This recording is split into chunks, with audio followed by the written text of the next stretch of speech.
കഴിവുകൊണ്ടല്ല നമ്മൾ വിശുദ്ധരായത്. We became holy not because of our merits.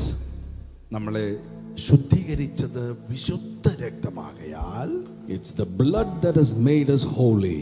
നമ്മൾ വിശുദ്ധരായി മാറി. And that's why we became holy brethren.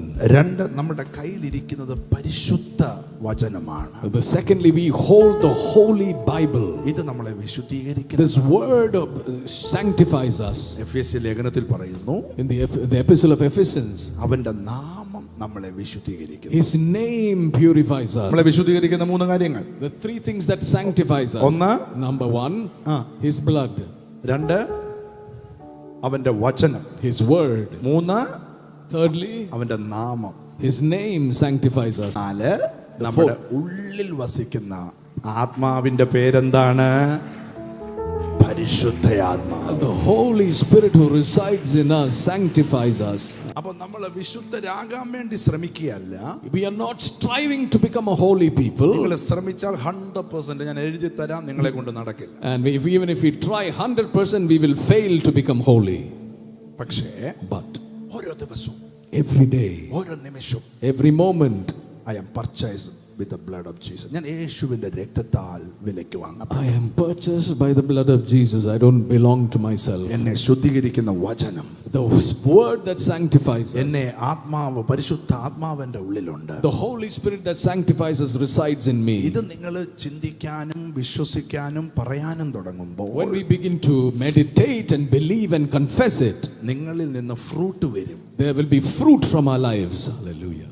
ഫലം പുറത്തു വരും. There will be fruit from our lives. അത് വിശുദ്ധിയുടെ ഫലമായിരിക്കും. And that will be the fruit of righteousness and holiness.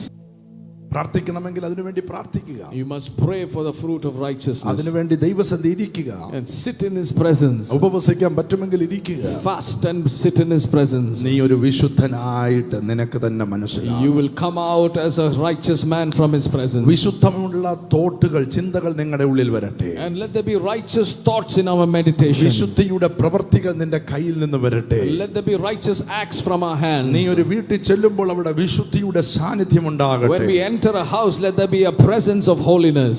പഴയ നിയമത്തിൽ ദൈവം കർശനമായി കൊടുത്ത ഒരു നിയമമാണ്, നിന്റെ കൂടാരത്തിൽ അശുദ്ധമായതൊന്നും കാണരുത്. In the Old Testament there was a law, nothing should defile your dwelling place. നിന്റെ കുടുംബത്തിനകത്ത്, വീട്ടിനകത്ത് അശുദ്ധമായത് ഒന്നും കാണരുത്. ഇന്ന് പകൽ ചിന്തിച്ചോണം, ഞാൻ എൻ്റെ കർത്താവ് നിൽക്കുന്ന ഭവനമായത് ദൂതന്മാരുടെ വീട്, ഇതിനകത്ത് വിശുദ്ധിക്ക് തടസ്സമായത് ഒന്നും ഉണ്ടാകരുതെന്ന് തീരുമാനിക്കണം.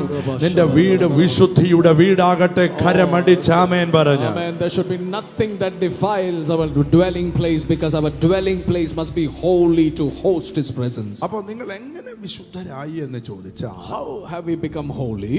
അലക്സാണ്ടർ ഒരു പടയാളിയെ നോക്കി ക്യാപ്റ്റൻ എന്ന് വിളിച്ചതുപോലെ സ്വർഗ്ഗത്തിലെ കർത്താവ് നിങ്ങളെ നോക്കി വിളിച്ചു, യു ആർ ഹോളി, നിങ്ങൾ വിശുദ്ധരാണ്. Amen. Heaven has declared you as a holy generation, like Alexander the Great called his captain a captain. ഇത് നമ്മൾ മനസ്സിലാക്കുമ്പോൾ, when we understand this principle, നമ്മുടെ ലൈഫിനകത്തേക്ക് അത്ഭുതങ്ങൾ ഒഴുകുകയാണ്. there will be a river that brings miracles that flows into us.